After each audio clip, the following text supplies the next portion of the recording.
there's a lot of debate. We all agree that sustainability is the way forward, but there's a lot of debate on how. Is it electric? Is it hydrogen? The question also that we need to keep in mind, there's a matter of urgency towards sustainability. So is it electric now and hydrogen later? Is it both, and when? Broadcasting from Washington, D.C., this is Insider's Guide to Energy.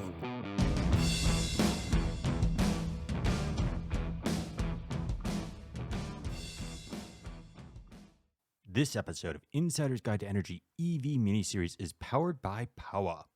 Power helps your business transition to electric vehicles by simplifying charging, managing payments, and optimizing your charge. Welcome to another edition of the Insider's Guide to Energy EV series. Niall, what's the plan for today's show? We are going big today, Chris. And by big, I mean bigger batteries, bigger vehicles, and potentially bigger charging infrastructure. So we're here today with two guests from Daimler Truck, James Venables and Ibrahim Kraria, and we're going to be talking about the electrification of heavier vehicles. I'm excited. We've done a lot on vehicles. We've done on vans. I don't think we've gotten anything this big yet. So let's go big or go home. Excellent. So James, Ibrahim, do you want to introduce yourselves and tell us a bit about the company and the brands that you represent? Yeah, sure, Neil, would love to. So I'm James Venables. I'm Head of Future Sustainability for Daimler Truck UK. And as you've pointed out, Neil, we work for the larger organisation Daimler Truck and Bus. Our business produces about 500,000 trucks and buses for sale around the world every year, making us the world's largest commercial vehicle manufacturer. When it comes to electrification, our journey started back in 2017 with the world's first series-produced 7.5-ton electric truck, the Fuso e-Canter.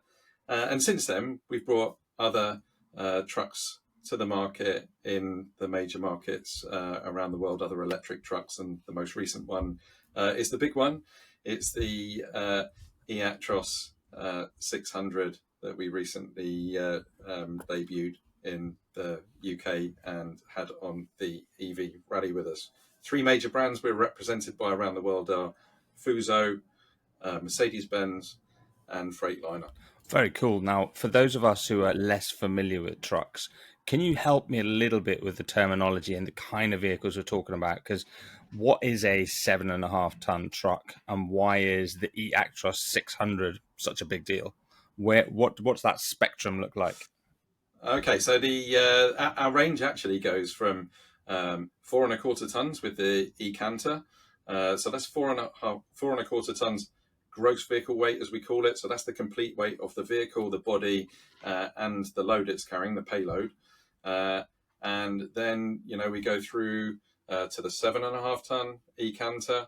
Then we move into 19 and 27-ton rigid trucks, so bodied trucks. And then we move up to articulated trucks. And then we've got the Actros 600 at 42 tons maximum. So again, that's the combination weight, everything, including the payload. So when you're talking gross vehicle weight, and we're talking EVs, how significant? One of the complaints I always hear from folks that aren't big passionate about EVs is that you're just driving batteries around. And when we're starting talking trucks, how hard was it to make the move from a gas engine to a battery engine, and how much difference does a truck capacity change by adding batteries? Yeah, so I mean, that's a really good question. And the reason it is because if you rewound to sort of 10 years ago, we had internal presentations that showed if we wanted to have an articulated truck, then you'd need something like 15 tons of batteries in order to go a reasonable distance for an operator. And now we're in a position where we've just launched a truck, the Actros 600, that will do over 300 miles on a single charge when loaded at 40 tons, and still has a payload of around about 22 tons. So, a reasonable payload for the operator. Is it as good as a diesel at this stage? No, but the regulatory framework is being adopted in various countries to try and sort of balance the disparity or the delta really between an ICE truck and a BEV truck, so that the payload advantage is not or disadvantage is not as bad as it could be. So, to give you an example of that, in the UK and in Europe, you can have an additional 2 tons to operate a battery electric truck over its diesel counterpart, assuming that it's technically capable of it. So the gap is closing. So to add to what James has said, we're basically taking away the diesel components and replacing them with electrical components. So it's not thinking of the diesel truck, of the weight. It's a diesel truck adding batteries on top. It's actually taking some components out, new components in. The delta is still there, but we're working towards closing that delta, and the regulatory framework helps us with that. So the question that leads to my mind, though, you both alluded to that the technology is moving rather rapidly, right? So at one point you watched a presentation saying this is going to be really heavy, not doable. Today it says, okay, we change some components out and we get some value, and there's some allowance in the law or some allowance for a little bit of extra weight. But trucks aren't like cars. Usually if a fleet owner buys a truck, they're having them for quite some time on the road. They're designed to go a really long time. So if I buy an EV truck today, am I stuck with the mileage range that I have today, or is there a way to get advantage of improved technology as we go forward? So usually when we talk with our customers, we're quite transparent with them, and we try to maintain that long-term relationship. And with the portfolio that we have, for example, Actros 300, 400, Actros 600, we've got a wide range of what could be suitable for the customer. And in most cases, what we've had so far, especially here in the UK, we do have a right product. And when the product is right for the customer, if technology evolves later on, it shouldn't have that much of an impact, because if it works for their operations, it just works. Technology is reaching to a certain plateau where it is sufficient for the customer to work. But of course, there's always that 10, 20% efficiency or improvement or saving time. But that's something that we're aware of our product pipeline and our timeline of what's coming in the future. And we really want to find what's best for the customer. And if electrification or a sustainable solution is not right for them today with the current portfolio today, we would rather wait a little bit and give them the right product that suits their needs. Yeah, I think I totally agree with that, Ibrahim. And maybe to add to it, I think when it comes to the trucks that we're selling and that we're suggesting to operators, and when we're talking to operators, to our customers about these trucks, range with our product portfolio isn't the limiting factor at the moment. So, we do 19-ton rigid trucks with a range of nearly 200 miles, optionally up to 250 miles for customers that want some extra range. And then, as we mentioned earlier, Actros 600 with a range of about 320 miles. So range isn't the limiting factor. I think at the moment the limiting factor is the availability of charging infrastructure, and that is probably the bigger challenge at the minute. And I love charging infrastructure, so we will come back to this. But you've kind of talked us through the electrification side of things. A lot of people have talked about other technologies to support fleet decarbonisation. What's the sort of basic technology strategy you guys are considering when it comes to other fuel types? So we've got a dual strategy. We believe in battery electric trucks technology, and we also believe in hydrogen technology. And in hydrogen itself, we've got 2 technologies in there. We've got the fuel cell solution, and we've also got the hydrogen combustion solution, which is basically similar to diesel, but you're just pumping in hydrogen instead of actually diesel. So we, as a Daimler Truck group, believe in both energy forms, if you to put it that way. And because we serve customers all over the world, we think we've got good coverage with these both technologies, because it depends on the situation. What are the circumstances? What is the available energy on that place when it comes to cost as well? So we think that we've placed our strategy or bet on these 2 technologies. So customers now have a choice in terms of fuel type. And from what you've started to describe, quite a wide range of different models. Do you have electrification in each of those vehicle types, from the 4.25 tons right up to the Actros 600, or are there some gaps in that sort of a customer base or model type that you haven't filled yet? Yeah, I think Neil, to answer that, at the moment we're kind of targeting the major sectors in terms of normal distribution. And by that I'm saying we're targeting sort of 7.5 tons, 19 and 27 tons. So return to depot, urban and regional distribution for those weight categories, and then with the Actros 600, then we move into regional and long haul transport, heavy distribution. In terms of the gaps at the minute, construction vehicles are something that will come in the future. The packaging when it comes to construction vehicles, particularly with like 4-axle construction vehicles for things like concrete mixers, is a lot more challenging. And that's a place where maybe we also see an opportunity for hydrogen internal combustion as well. And so there are, at this stage, there are gaps in the portfolio, but by the end of the decade, they'll all be plugged. And I think the speed to enrich the portfolio can be a bit quicker, because that first truck that we get, which is the long haul, or the other regional distribution, then a lot of the technology is transferable to the other portfolios. But we thought that the best market entry point is with a bigger volume, and hence distribution was the starting point. When you talk about volume and getting trucks out, how often are you gated by the utility and the availability of charging for these fleets? And is that hurting your pipeline? Because you may be able to develop the technology quickly, but is there capacity to charge these? And have you seen that slowing down customers being able to deploy the trucks that they buy from you, or holding back buy decisions? So we've got a very electrification formula, we call it. It's made of 3 components: the right product, infrastructure, and cost. And if one of those is 0, the electrification or sustainability transformation doesn't work. We've come up with a product, and now we're introducing a really good product in the market. And this is where my role focuses on a lot, is the infrastructure piece. Of course, infrastructure isn't where it is right now. And this is where we are coming up with solutions, both at customer level and also at public level. To name an example, we have a joint venture with Traton Group and Volvo Group called Milence. And this joint venture is specifically dedicated to set up dedicated public charging points for trucks across Europe. That's an example. And I think we have one in the US called Green Fleet. So we are putting in initiatives from us to enrich and solve the infrastructure problem out there.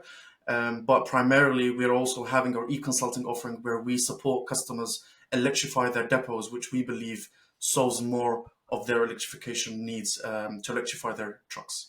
One element I didn't hear on your 3 points, so that makes a lot of sense because you need all the elements in order to work, is driver training. Is this something that someone can just hop into a different vehicle? If I've been driving a truck for 20 years, am I going to be able to hop into one of your trucks and go, or do I need different training, for example, for downshifting or handling hills or things like that? Is an electric vehicle significantly different at this weight range than a traditional vehicle? The interface the driver has with the vehicle is very similar. As it stands today, on a diesel truck, you have an engine brake, and the engine brake is operated in our trucks by a lever on the right-hand side of the steering wheel. And when it comes to battery electric trucks, we have the same setup. So we have the same lever, but now it's doing the regenerative braking. That can either be done through the brake pedal, so we do regeneration through the brake pedal, or the driver can operate this lever on the right hand side, and it's exactly the same sort of control setup that he's familiar with from an ICE truck. So from that perspective, it's very easy for a driver to get from one truck into, i.e. an ICE truck, into a BEV truck. And we try and make that transition as easy as possible. And it's the same thing with diesel trucks as well, because even with diesel trucks, we tend to offer customers driver training, how to drive diesel trucks properly for fuel efficiency. And of course, we would have the same thing with electric trucks. That's number one. And number two, with this whole transformation, the fact that you need to charge the truck, charge it overnight, all that part of training, also the fleet operator or the fleet manager comes into the picture as well. So you've opened up one of my favorite topics around charging. And we've kind of got the state of charging today and where we anticipate it will get to in the future. If we start with where we are today, James, you have first-hand experience of driving these vehicles on today's public infrastructure. Can you tell us a bit more about that and what it's been like? Yeah, I think it's really interesting, Neil, actually, to see the development of charging infrastructure on the UK strategic road network over the past couple of years. So, just in the last week or so, we've taken part in the GB EV rally, electric vehicle rally, and we took the Actros 600, this 40-ton Arctic, and we managed to do 1,500 miles over 5 days, and we found places where we could charge that truck. There's now a relative abundance in the UK of like 300 kilowatt plus chargers. If we'd done that 2 years ago, it would have been almost impossible, because what was the charging infrastructure like? It was mainly sort of 50 kilowatt chargers. You might find the odd one over 100, 150. Well, we've got 600 kilowatt hours of battery capacity on this truck. So, we need 300 kilowatt plus chargers in order to charge that within a reasonable time frame. And in a reasonable time frame is a driver charging in his 45-minute rest break that he has to have by law. And we found it's possible to do it. We had to uncouple the trailer at times, most of the time, before we did the charging, and we got some really surprised looks from car drivers when we slotted a truck into one of the bays to charge, and it generated a lot of conversation, positive conversation. So I think the key message is we could do it. However, if you're a truck operator, then it's not practical to uncouple the trailer, and you need predictability. Predictability is really important, and therefore it's important from our perspective that truck operators have got access to secure truck charging that's reservable, and it's at the right power. And the right power from our perspective is 400 kilowatt CCS charging, and in the future megawatt charging, because that then becomes a game changer. Then we can start talking about charging a truck 20 to 80% in about half an hour, and that is then super feasible in a driver's 45-minute rest break. And as Ibrahim said earlier, that's something that we are working on as truck manufacturers to kind of seed the market to some extent with that type of facility through the joint venture company that we set up, Mylands. Plan there is 1,700 high-powered charge points in the UK and Europe over the next 4 or 5 years. So, yeah, things are changing, and it's getting a lot better. I think car drivers now have got a fantastic abundance of charging, and it's moving really rapidly. It's just going to be interesting to see the same change happen for truck over the next 2 or 3 years. And what was quite interesting for me with the electric vehicle rally, where you had that truck out there, was clearly there was a lot of interest, but we were driving a second-hand Renault Zoe, which is a pretty small family-esque car. You probably wouldn't want to have small children jumping out of that car alongside the kind of vehicles that we were trying to charge at those locations. So you can see there's a definite need for a dedicated truck infrastructure opportunity. We also know that we've had a lot of experience rolling out electric car charging. How do you see the truck charging ecosystem? I think it's evolving with the needs and the challenges that the customers are facing. What I mean by that is, for example, the grid capacity challenges that some of the customers are facing.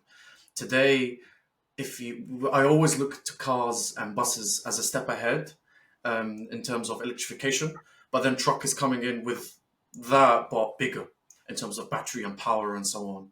And when you look at car charging at home, you see a lot more people having charging at home, but they tend to supplement that for cost issues or for just grid, not necessarily grid capacities. Is they may have a small battery on site and they have some solar on site just to make it cheaper or more green, the energy on site. I think that would happen in the truck world, but for similar reasons, the cost, but also for grid capacity issues as well, to close that gap until the grid has upgraded. So it will certainly develop with regards to the challenges that it brings with the truck electrification, but it will develop differently than what happened in cars. And particularly in the truck world, one thing that's been talked about is megawatt charging. What exactly is megawatt charging, and is it something you guys are focusing on? I think definitely megawatt charging is key, especially for a long-haul product, the Actros 600, which comes with a megawatt charging. And the reason for that is quite simple. We want to give customers the opportunity to charge as quick as possible in the shortest time possible as well. So if you think about it, in the UK, a truck driver can drive up to a certain speed, up to a certain amount of time. And if they were to maximize the time they're allowed to drive and the speed they're allowed to drive in that, and then they have to take their mandatory break for 30 to 45 minutes, our vision is that they could do a top-up megawatt charge there to do the whole 500 kilometers again, even though they wouldn't necessarily finish the first 500 kilometers in the first shift, if we can call it like that. So definitely megawatt charging does bring added value to our customers, specifically for public charging and for opportunity charging as well, where customers, if they offload some goods at a certain customer or another depot, rather than stopping to charge, they're charging while they stop, and they can get the maximum top up in that short offloading time. So that is where we see megawatt charging fitting. For overnight charging, I think CCS DC should be sufficient. The current infrastructure that you're describing, this is focused more on fleets. So is the UK environment, do you have independent owner operators of your truck, or are we still at the point where this is a fleet decision because it's still early innings? It's a mixture. You know, we've still got quite a number of owner operators in the UK. So we've got the smaller operators, but and then we've got the really big fleets as well. So there are a complete mixture over the last 10 years. You know, through consolidation and acquisition, fleets have tended to get bigger. So there's less smaller fleets and there's bigger fleets as well. But yeah, it is a mixed bag, Chris. So I guess where I'm going with that are really different. Is has the industries that support kept up? So for example, an independent owner operator might need to get financing for an electric vehicle over a diesel truck. Is that infrastructure keeping up, and is it in place? So if you want to buy one of your trucks, or do I need to finance it through Daimler? Is the industry around it any different for an EV or compared to a traditional ICE engine? I mean, the key difference is, of course, the infrastructure and the need to have charging infrastructure, and we recognise that as a truck manufacturer, as a dedicated truck manufacturer, and also having an in-house finance company, Daimler Financial Services. And we want to offer our customers a complete solution. And so that means having an offer for the charging infrastructure as well. And that's something that we're working on at the moment. We're bringing to the market at the moment. So we will make Alpatronic charging infrastructure available through our dealer partners, our franchise partners in the UK. And we will have the ability to fund that as part of the solution, the transport solution to the customer through Daimler Financial Services. So we can provide the hardware and we can fund that in there as well, as long as also including some of the groundworks, etc. All right. So what I heard is you kind of have a soup to nuts solution where you're building the infrastructure in place so that I can go do that. Now, the one other cost that you may incur with an EV, just thinking this as we're talking, is software to run this. So obviously fleets currently have software for fleet management. Is there an additional layer of software that you subscribe to when you have a truck to keep everything going if it's an electric vehicle, or is it just all part of what I buy when I buy the truck? So there's three levels of software. The first one that you rightly mentioned is the fleet management software, telematics, where we have fleet board and so on. If you add charging to the picture, you're entering what we call CMS, charger management system, that can enable you to plan your charging, avoid peak shaving, schedule when your trucks are leaving. These 5 trucks go first. I want them to have the most power, etc. Then the next level above that is going back to the example of the ecosystem. If we were to add battery storage and solar panels on site, then you would need an energy management system to manage all of that. We do have our in-house solution for Fleetboard. Our CMS software is coming. We are adding functionalities to it as we grow along with the fleet. And I think definitely there's available options out there for energy management system softwares. Cool. Could we dive deep in some of the tech characteristics you built into this vehicle? For example, what's the battery chemistry you've chosen and why did you choose it? So on that one, when we started out with really upscaled passenger car technology at the time, of course, until the end of 2021. We were part of the larger Daimler group, which included cars and vans.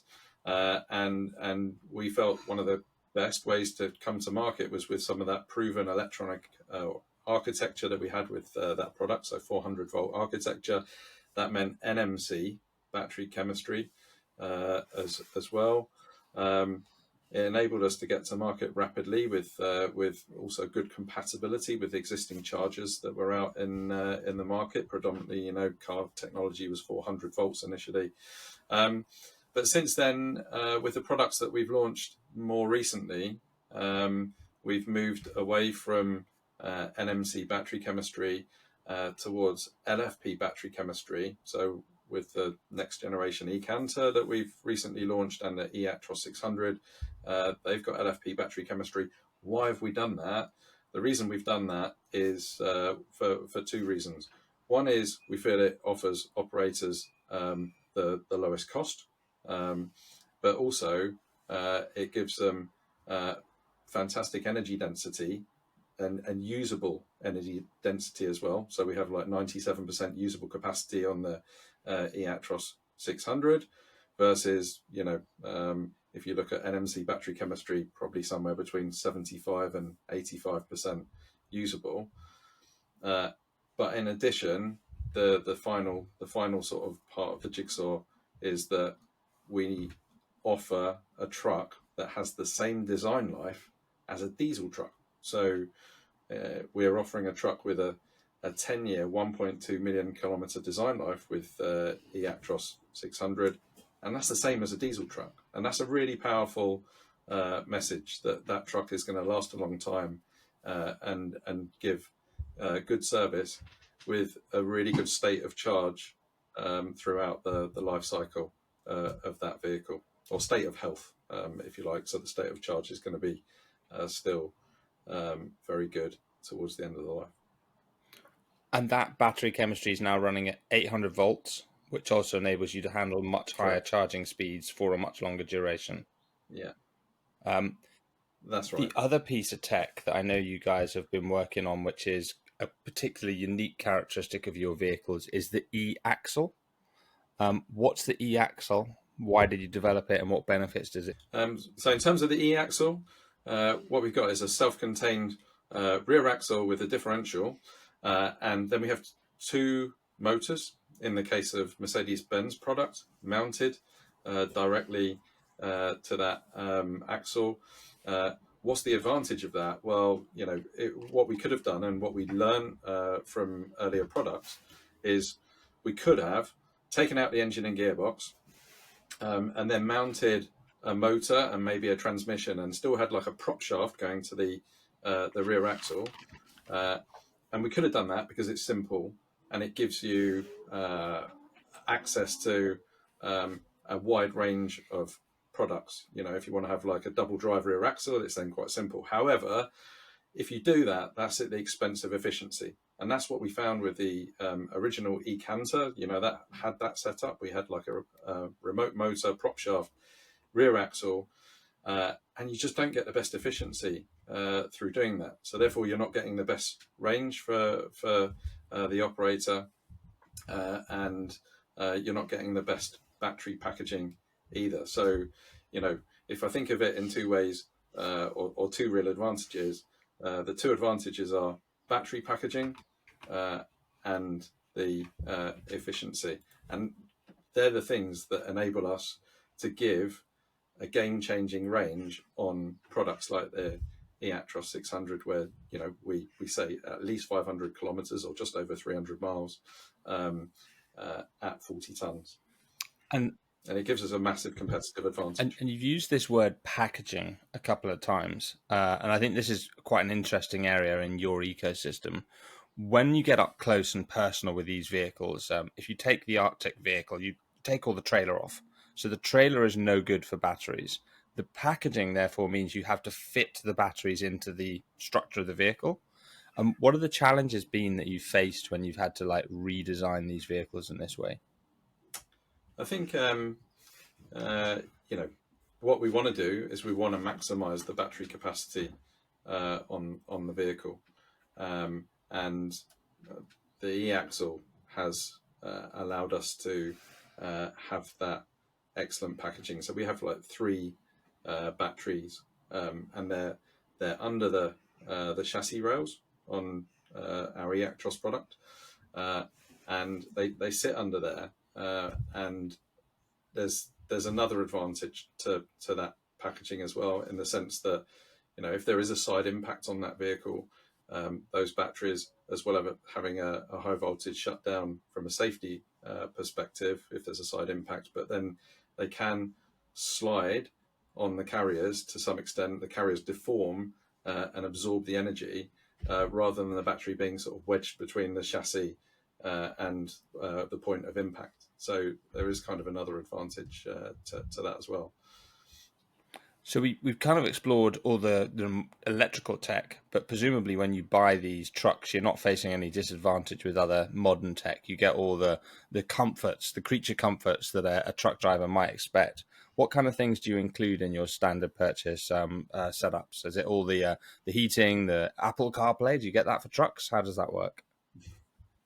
Yeah, so in terms of the technology, I mean, our technology is very focused around safety.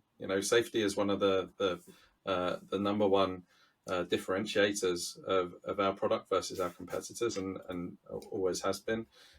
So we offer things like active brake assist 5, which is an autonomous emergency braking system, but we do it with pedestrian recognition. So Neil, when you mentioned earlier about a truck in a car charging area and children, my immediate thoughts were, well, actually, our truck will stop for a walking pedestrian at speeds up to 50 kilometers an hour. And these are the types of technologies that differentiate us from our competitors.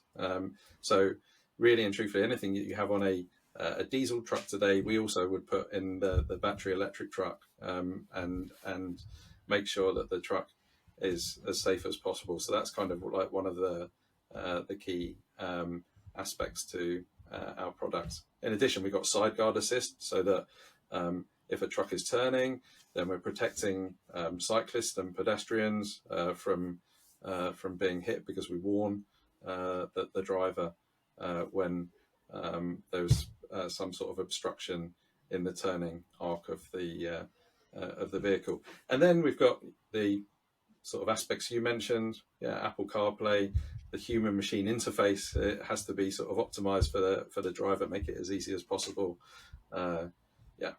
Everything that a driver could need to make his job as safe and easy as possible is there. Okay, I'm going to take us away from this Daimler commercial here and go a bit broader in our conversation, because you're experts on EVs and heavy trucks. It sounds like they're coming. It sounds like they're already deployed in places. What is the next big technology leap that you see coming that's going to really drive electric vehicles or hydrogen vehicles, just alternative fuel, non-combustion engine technology forward? What are we still missing? What is it that's coming in the near future that we're going to see that's going to be transformative and drive this forward faster? Either one of you, or both. I guess me and James sometimes say some of the answers we give are fact, some are opinion, and I think this is where we would have different opinions. But I need to think a bit through your questions. James, if you're ready, go ahead. I mean, for me, I think the game changer will be infrastructure. To be honest, charging infrastructure. That's the thing that is really required at the moment. And I suppose we're talking charging infrastructure for BEV, but when it comes to hydrogen, then in order for us to have a successful product, we're going to have production of green hydrogen at the right scale to give the right price. We're going to then have to have the supply chain in place, the logistics for that, and the refueling infrastructure. And that's all got to come together within the next 4 or 5 years. If that happens, then I think we'll see a massive change and a massive shift towards zero emission product. All right, James, I'm going to ask you to put your neck out there. You said if that happens, what's your personal opinion? Yeah. In the next 5 years, are we going to see it? That's a lot of moving parts you just described. Yeah. I think it's an easier, honestly speaking, from my perspective, as my opinion, it's easier to solve when it comes to battery electric vehicles and charging infrastructure on the road network. Hydrogen, if we think about this at the moment, you've kind of got to start putting some spades in the ground now pretty quickly for the 2030, when we really sort of have a ramp up of production of hydrogen vehicles. Can it be done? I think it can be, and we're working with energy majors all around the world to partner on hydrogen production, supply and infrastructure. In the UK, we work with BP, but there needs to be a rapid ramp up and sort of a commitment to it now, and that probably requires some help from government in terms of incentives, regulatory framework as well. All right, so a little hedging. Ibrahim, you had some time to think about your take. What is going to be transformative from your perspective? I think I'd like to split it between electric and hydrogen. Technology-wise, electric, I think it's already out there. Maybe what I would like to see is some vehicle-to-grid from trucks, using the batteries on the trucks as grid stabilizers or for trading energy and so on. I think that would disrupt a little bit the situation. But other than that, from an electric perspective, it's just a matter of scale and economy and pushing out there. So we might see some innovation from a commercial perspective, but not necessarily a lot from a technology perspective. On hydrogen, the only hydrogen fuel pumps I've seen are airports. I think I would see the first one on the motorway in 2 years from now. Awesome. Let's see. Well, I hope you're both right. I'm a bit more reserved on the hydrogen from a lot of conversations I have. A lot of people seem to be putting a lot of money and making big bets on it, but we haven't seen it there quite yet. So hopefully we do in the next 4 to 5 years. I want to thank you both for coming on Insider's Guide to Energy. It's been a fantastic conversation. Thanks for being our guest today. We appreciate it. Thanks for having us. Yeah, thank you. It's been great. For our audience, we hope you've enjoyed another episode of the Insider's Guide to Energy EV series. If you want to see more content like this, please like, subscribe, add content, and suggest guests to us. And we'll see you again next time on the Insider's Guide to Energy EV series. Bye for now.